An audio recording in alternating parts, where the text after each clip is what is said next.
Hello my dear students, ಹೇಗಿದ್ದೀರಾ ಎಲ್ಲರೂ? Welcome to Pallavi tutorials. ಮಕ್ಕಳು ಎಲ್ಲರೂ ಕೂಡ ಸೆಕೆಂಡ್ PUC ಕನ್ನಡ ವಿಷಯಕ್ಕೆ ಸಂಬಂಧಪಟ್ಟಾಗಿ 2025-26ನೇ ಸಾಲಿನ ವಾರ್ಷಿಕ ಪರೀಕ್ಷೆಗೆ ತಯಾರಿಯನ್ನು ನಡೆಸ್ತಾ ಇದ್ದೀರಿ. ಸೊ ನಾಡಿದ್ದೇ ಎಕ್ಸಾಮ್ ಇದೆ.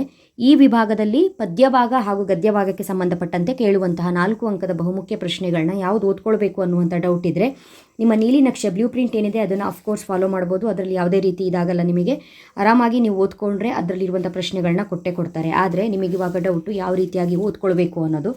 ಸೊ ನಿಮಗಿಲ್ಲಿ ಫಸ್ಟು ಗದ್ಯ ಭಾಗಕ್ಕೆ ಸಂಬಂಧಪಟ್ಟಂತೆ ನಾನು ಹೇಳ್ತಾ ಹೋಗ್ತೀನಿ. ಇವಾಗ ನಿಮಗೆ ಈ ವಿಭಾಗದಲ್ಲಿ ಪದ್ಯ, ಗದ್ಯ, ದೀರ್ಘ ಗದ್ಯಕ್ಕೆ ಸಂಬಂಧಪಟ್ಟಂತೆ 4 ಅಂಕದ ಪ್ರಶ್ನೆಗಳನ್ನ ಕೇಳ್ತಾರೆ ಅಲ್ವಾ ಮಕ್ಕಳೇ?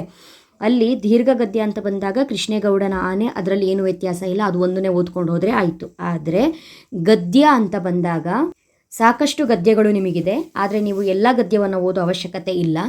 ಫಸ್ಟು ವಾಲ್ಪರೈ ಅಭಿವೃದ್ಧಿ ತಂದ ದುರಂತ, ಧಣಿಗಳ ಬೆಳ್ಳಿ ಲೋಟ, ಈ 2 ಗದ್ಯದಲ್ಲಿ ನಿಮಗೆ ಯಾವುದು ಈಸಿನೋ ಅದನ್ನು ನೀವು ಆಯ್ಕೆ ಮಾಡ್ಕೊಳ್ಳಿ. ಓಕೆನಾ? ನಾನಿಲ್ಲಿ ಧಣಿಗಳ ಬೆಳ್ಳಿ ಲೋಟ ನಿಮಗೆ ತುಂಬಾ ಈಸಿ ಆಗುತ್ತೆ. ಕಾರಣ ನಾರ್ಮಲ್ ಆಗಿ ಒಂದು ಸ್ಟೋರಿ ರೀತಿ ಇರೋದ್ರಿಂದ ಕಥೆಯನ್ನು ಅರ್ಥ ಮಾಡಿಕೊಂಡ್ರೆ ಓನಾಗಿ ಕೂಡ ಬರಿಬಹುದು ಅನ್ನೋ ಕಾರಣಕ್ಕೆ ಧಣಿಗಳ ಬೆಳ್ಳಿ ಲೋಟವನ್ನು ನೀವು ಓದ್ಕೊಳ್ಳಿ ಅನ್ನೋದನ್ನು ನಾನು ನಿಮಗೆ ಹೇಳಬಲ್ಲೆ. ಸೊ ಇವಾಗ ಏನಾಗುತ್ತೆ, ಗದ್ಯಕ್ಕೆ ಸಂಬಂಧಪಟ್ಟಂತೆ ಅವರು ಕರೆಕ್ಟಾಗಿ ಕೇಳಿಸ್ಕೊಳ್ಳಿ. ಗದ್ಯಕ್ಕೆ ಸಂಬಂಧಪಟ್ಟಂತೆ 2 ಪ್ರಶ್ನೆಯನ್ನು ಕೊಟ್ಟಿರ್ತಾರೆ. ಪ್ರಶ್ನೆ ಸಂಖ್ಯೆ 41, 42 ಆಗಿರುತ್ತೆ. 41 ವಾಲ್ಪರೈಗೆ ಸಂಬಂಧಪಟ್ಟಿರುವ ಪ್ರಶ್ನೆ ಆಗಿರುತ್ತೆ. ನೀವೇನಾದರೂ ವಾಲ್ಪರೈ ಅಟೆಂಡ್ ಮಾಡೋದಾದರೆ 41ನೇ ಪ್ರಶ್ನೆಗೆ ಅಟೆಂಡ್ ಮಾಡಬೇಕು. ಈ ಒಂದು ಪಾಠದಲ್ಲಿ 4 ಅಂಕಕ್ಕೆ ಕೇಳಬಹುದಾದಂತಹ 4 ಪ್ರಶ್ನೆಗಳಿದೆ. ನೀವು ಆ 4 ಪ್ರಶ್ನೆಗಳನ್ನ ಓದ್ಕೊಂಡ್ರೆ ಸಾಕು. ದಣಿಗಳ ಬೆಳ್ಳಿ ಲೋಟ ಓದೋ ಅವಶ್ಯಕತೆ ಇಲ್ಲ.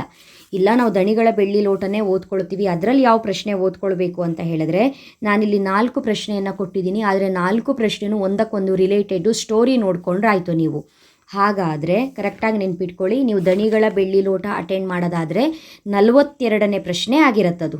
ಆಯಿತಾ? ಪ್ರಶ್ನೆ ಸಂಖ್ಯೆ 42 ಆಗಿರುತ್ತೆ.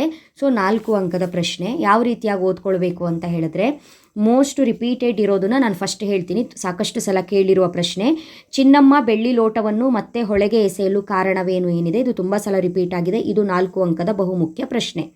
ಆಯಿತಾ? ಇದು ಬಿಟ್ಟು ಇನ್ಯಾವ ಪ್ರಶ್ನೆಯನ್ನು ಕೇಳಬಹುದು ಅಂತ ಹೇಳಿದ್ರೆ, ದಣಿ ಹಾಗೂ ಹೊಳೆಯ ನಡುವಿನ ಸಮರವನ್ನು ಚಿತ್ರಿಸಿ ಅಂತ ಕೇಳಬಹುದು. ಹೊಳೆಯ ಹೆಸರೇನು? ಶಾಂಭವಿ ಹೊಳೆ.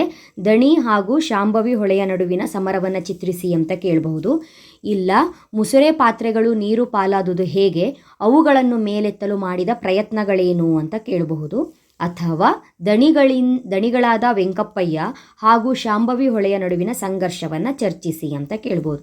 ಈ 4 ಟಾಪಿಕ್ ಓದಿ ನೋಡಿ. ಒಂದೇ ಸ್ಟೋರಿ, ಸ್ವಲ್ಪ ಆ ಕಡೆ ಈ ಕಡೆ ಆಗಿದೆ. ಸೊ ಒಂದು ಕಥೆಯ ರೂಪದಲ್ಲಿ ನೀವು ಓದ್ಕೊಂಡು ಹೋದರೆ ಆರಾಮಾಗಿ ಈ ಒಂದು ಪ್ರಶ್ನೆಗೆ ಅಟೆಂಡ್ ಮಾಡಬಹುದು. 2 ಪ್ರಶ್ನೆ ಕೇಳುವಂಥದ್ದು, ಒಂದು ವಾಲ್ಪರೈ, ದಣಿಗಳ ಬೆಳ್ಳಿ ಲೋಟ. ನೀವು ದಣಿಗಳ ಬೆಳ್ಳಿ ಲೋಟವನ್ನು ಓದ್ಕೊಳ್ಳೋದು ಒಳ್ಳೆಯದು ಅಂತ ನನಗನ್ಸುತ್ತೆ. ನೆಕ್ಸ್ಟು ಪದ್ಯ ಭಾಗಕ್ಕೆ ಬಂದರೆ ಕೊಡುವಂಥದ್ದು 4 ಪ್ರಶ್ನೆ, ಅದರಲ್ಲಿ 2 ಪ್ರಶ್ನೆಗೆ ಉತ್ತರವನ್ನು ಬರಿಬೇಕು. ಹಾಗಾದರೆ ಆ 4 ಪ್ರಶ್ನೆಗಳು ಯಾವ್ಯಾವ ಪದ್ಯದಲ್ಲಿ ಬರುತ್ತೆ ಅಂತ ಹೇಳಿದ್ರೆ, 1 ಕದಡಿದ ಸಲಿಲಂ ತಿಳಿವಂದದೆ, ಇದರಿಂದ 2 ವಚನಗಳು, 3 ಇನ್ನೂ ಹುಟ್ಟದೇ ಇರಲಿ ನಾರಿಯರೆನ್ನವಲು, 4ನೇದು ಮುಂಬೈ ಜಾತಕ ಏನಿದೆ ಈ ಒಂದು ಪದ್ಯದಿಂದ ಬರುವಂಥದ್ದು. ನೀವು ಫಸ್ಟು ಮುಂಬೈ ಜಾತಕವನ್ನು ಓದ್ಕೊಳ್ಬಹುದು, ಈಸಿಯಾಗಿದೆ. ಸೊ ಮುಂಬೈ ಜಾತಕದಲ್ಲಿ ನಾನು ಈ 3 ಪ್ರಶ್ನೆಯನ್ನು ಕೊಟ್ಟಿದ್ದೀನಿ. ಈ 3ರಲ್ಲಿ ಒಂದು ಗ್ಯಾರಂಟಿ ಇಲ್ಲಿ ಪ್ಲಸ್ ಹಾಕಿದ್ದೀನಿ. ಇದು ಮೋಸ್ಟ್ ರಿಪೀಟೆಡು, ನಗರ ಜೀವನದ ಯಾಂತ್ರಿಕ ವಿವರ ಮೋಸ್ಟ್ ರಿಪೀಟೆಡು. ಯಾವ್ಯಾವ ಪ್ರಶ್ನೆ ಓದ್ಕೊಳ್ಬೇಕು ನೆನ್ಪಿಟ್ಕೊಳ್ಳಿ. ಪದ್ಯದಲ್ಲಿ 4 ಪ್ರಶ್ನೆ ಕೊಡೋದು, ನೀವು 2 ಅಟೆಂಡ್ ಮಾಡಬೇಕು. ನಿಮಗೆ ಇಲ್ಲಿ ಯಾವುದು ಈಸಿ ಆಗುತ್ತೋ ನೀವು ಅದನ್ನು ತೊಗೊಳ್ಬಹುದು. ಕದಡಿದ ಸಲಿಲಂ ತಿಳಿವಂದದೆ, ಇದು ಆರಾಮಾಗಿ ಬರಿಬಹುದು. ರಾಮಾಯಣ ಸ್ಟೋರಿ ಆರಾಮಾಗಿ ಬರಿಬಹುದು. ಮುಂಬೈ ಜಾತಕ ಸೆಲೆಕ್ಟ್ ಮಾಡ್ಕೊಳ್ಳಿ.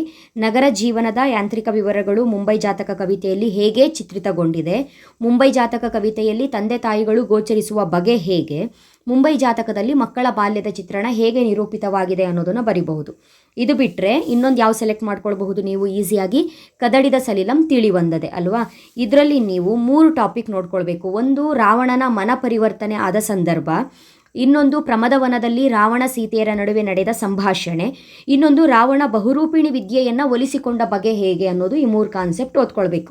ಇದ್ರ ಜೊತೆಗೆ ಎಕ್ಸ್ಟ್ರಾ ಒಂದು ಬ್ಯಾಕಪ್ ಕ್ವಶನ್ ಇರಲಿ ಅನ್ನೋ ಕಾರಣಕ್ಕೆ ವಚನಗಳು ಯಾವ ರೀತಿಯಾಗಿ ಕೇಳ್ತಾರೆ ಅಂತ ಹೇಳಿದ್ರೆ, ಇಲ್ಲಿ ನೋಡಿ ನಿಮಗೆ 37, 38, 39, 40 4 ಪ್ರಶ್ನೆಗಳಲ್ವಾ. ಇದರಲ್ಲಿ 38ನೇ ಪ್ರಶ್ನೆ ಯಾವುದಾಗಿರುತ್ತೆ, ವಚನಗಳಿಗೆ ಸಂಬಂಧಪಟ್ಟಿರೋದಾಗಿರುತ್ತೆ. ಮೋಸ್ಟ್ ರಿಪೀಟೆಡ್ ಕ್ವಶನ್ನ ನಾನಿಲ್ಲಿ ಕೊಟ್ಟಿದ್ದೀನಿ, ಇದನ್ನೊಂದು ನೋಡ್ಕೊಂಡು ಹೋಗಿ. ಶಿವಪಥವನ್ನರಿಯದ ಭಕ್ತಿ ನಿರರ್ಥಕವೆಂಬುದನ್ನು ಬಸವಣ್ಣನವರು ಯಾವ ಉದಾಹರಣೆ ಮೂಲಕ ಹೇಳಿದ್ದಾರೆ ಅನ್ನುವಂಥ ಪ್ರಶ್ನೆ ಇದೆ. ಇದೊಂದು ಸಪ್ರೇಟ್ ಕ್ವಶನ್ನು. ಇದು ಒಂದು ಓದ್ಕೊಂಡ್ರೆ ಸಾಕ ಕೇಳಿದ್ರೆ ಖಂಡಿತವಾಗ್ಲೂ ಸಾಕಾಗತ್ತೆ. ಯಾಕಂತ ಹೇಳಿದ್ರೆ ನೀವು ಅಟೆಂಡ್ ಮಾಡಬೇಕಾಗಿರೋದು 2 ಪ್ರಶ್ನೆ. ಕದಡಿದ ಸಲಿಲಂ ತಿಳಿ ಬಂದದೆಯಲ್ಲಿ ನಾನು 3 ಪ್ರಶ್ನೆ ಕೊಟ್ಟಿದ್ದೀನಿ, 3ರಲ್ಲಿ 1 ಗ್ಯಾರಂಟಿ ಬರುತ್ತೆ. ಮುಂಬೈ ಜಾತಕದಲ್ಲಿ 3 ಪ್ರಶ್ನೆ ಕೊಟ್ಟಿದ್ದೀನಿ, 3ರಲ್ಲಿ 1 ಗ್ಯಾರಂಟಿ ಬರುತ್ತೆ, ಅಲ್ಲಿಗೆ 2 ಆಗುತ್ತೆ. ಬಟ್ ಶಿವಪಥ ಒಂದು ಎಕ್ಸ್ಟ್ರಾ ಇರಲಿ, ಒಳ್ಳೆ ಸ್ಕೋರಿಗೆ ಹೆಲ್ಪ್ ಆಗುತ್ತೆ ಅನ್ನೋ ಕಾರಣಕ್ಕೆ ಇದೊಂದು ಪ್ರಶ್ನೆಯನ್ನು ನಾನು ಕೊಟ್ಟಿದ್ದೀನಿ. ಸೊ ಈ ರೀತಿ ಆಯಿತು. ಅಲ್ಲಿಗೆ ಪದ್ಯ 4ರಲ್ಲಿ 2 ಬರಿಬೇಕು, 2 ಆರಾಮಾಗಿ ಬರಿಬಹುದು. ಗದ್ಯ ಕೇಳೋದೇ 2 ಪ್ರಶ್ನೆ, ಅದರಲ್ಲಿ 1 ಬರಿಬೇಕು, ಅದು ದಣಿಗಳ ಬೆಳ್ಳಿ ಲೋಟ ಆಯಿತು. ನೆಕ್ಸ್ಟು ನಿಮಗೆ 4 ಅಂಕದ ಇನ್ನೊಂದು ಯಾವುದು ಅಂತ ಹೇಳಿದ್ರೆ ಕೃಷ್ಣೇಗೌಡನ ಆನೆ ದೀರ್ಘ ಗದ್ಯ. ಸೊ ದೀರ್ಘ ಗದ್ಯಕ್ಕೆ ಸಂಬಂಧಪಟ್ಟಂತೆ ಪ್ರಿಪ್ರೇಟ್ರಿ ಪೇಪರ್ 1 ಮತ್ತು 2ಅಲ್ಲಿ ಯಾವ್ಯಾವ ರೀತಿ ಪ್ರಶ್ನೆಗಳು ಬಂದಿದೆ ಅನ್ನೋದನ್ನು ನೋಡ್ಕೊಳ್ಳಿ. ಪ್ರಿಪ್ರೇಟ್ರಿ ಪೇಪರ್ 1, 2ಅಲ್ಲಿ ಯಾವ ಪ್ರಶ್ನೆಗಳು ಬಂದಿದೆ ನೋಡ್ಕೊಳ್ಳಿ. ಆ ಪ್ರಶ್ನೆಗಳು ಮಾದರಿ ಪ್ರಶ್ನೆ ಪತ್ರಿಕೆ 1, 2, 3ರಲ್ಲೇ ಇದ್ದು ರಿಪೀಟ್ ಆಗಿರುವ ಪ್ರಶ್ನೆಗಳು ಯಾವುದು ನೋಡ್ಕೊಳ್ಳಿ. ಸೊ ಹೆಲ್ಪ್ಫುಲ್ ಆಗಿರುತ್ತೆ. ಇದು 4 ಅಂಕವನ್ನು ಈಸಿಯಾಗಿ ತಗೊಳ್ಬೇಕು ಅಂತ ಹೇಳಿದ್ರೆ ಈ ರೀತಿಯಾಗಿ ನೀವು ಪಾಠಗಳನ್ನು ಪದ್ಯಗಳನ್ನು ಸೆಲೆಕ್ಟ್ ಮಾಡಿಕೊಂಡ್ರೆ ಆರಾಮಾಗಿ ಬರಿಬಹುದು, ಉತ್ತಮವಾದ ಅಂಕಗಳನ್ನು ಪಡೆದುಕೊಳ್ಳಬಹುದು. ಸೊ ಮುಂದಿನ ವೀಡಿಯೋದಲ್ಲಿ ಇನ್ನೊಂದು ಬಹುಮುಖ್ಯ ಟಾಪಿಕ್ ಒಂದಿಗೆ ಮತ್ತೆ ಸಿಗ್ತೀನಿ. ಅಲ್ಲಿವರೆಗೂ ಚೆನ್ನಾಗಿ ಪ್ರಿಪೇರ್ ಆಗಿ, ನಾಡಿದ್ದೆ ಎಕ್ಸಾಮ್ ಇದೆ. ಸೊ ಒಳ್ಳೆ ಸ್ಕೋರನ್ನು ಮಾಡಿ. ಮಾದರಿ ಪ್ರಶ್ನೆ ಪತ್ರಿಕೆ 1, 2, 3ರ ಜೊತೆಗೆ ಪ್ರಿಪ್ರೇಟರಿ ಪೇಪರ್ 1, 2ರ ಜೊತೆಗೆ 2025 ಹಾಗೂ 2024 2 ವರ್ಷಗಳ ವಾರ್ಷಿಕ ಪರೀಕ್ಷಾ ಪ್ರಶ್ನೆ ಪತ್ರಿಕೆಯನ್ನು ಗಮನಿಸಿ. ಅದರಲ್ಲಿರುವಂಥ ಪ್ರಶ್ನೆಗಳು ಕೂಡ ನಿಮ್ಮ ವಾರ್ಷಿಕ ಪರೀಕ್ಷಾ ದೃಷ್ಟಿಯಿಂದ, ಈ ವರ್ಷದ ಎಕ್ಸಾಮ್ ದೃಷ್ಟಿಯಿಂದ ತುಂಬಾ ಇಂಪಾರ್ಟೆಂಟ್ ಆಗಿರುತ್ತೆ. ಓಕೆನಾ?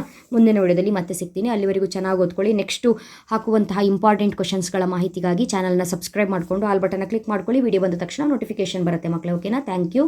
All the best.